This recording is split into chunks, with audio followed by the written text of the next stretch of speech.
Here's a fun youth ministry game to celebrate March Madness, a Bible League with a Sweet 16 bracket. The Bible League is divided into two conferences, the Old Testament and the New Testament. We'll fill in the Sweet 16 picks of Bible characters from both sides, starting with the Old Testament. Abraham versus Noah, Isaac versus Adam, Jacob versus Joseph, and to finish off the Old Testament side, Moses versus David. Your New Testament lineup starts with Peter versus Paul, Timothy versus the Apostle John, Thomas versus James, and finally, John the Baptist versus Stephen.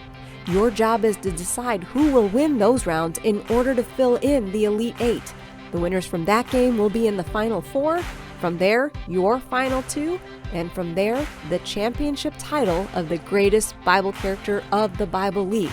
Comment below and reveal which two made the championship game and who ultimately won to take away the title of the greatest Bible character.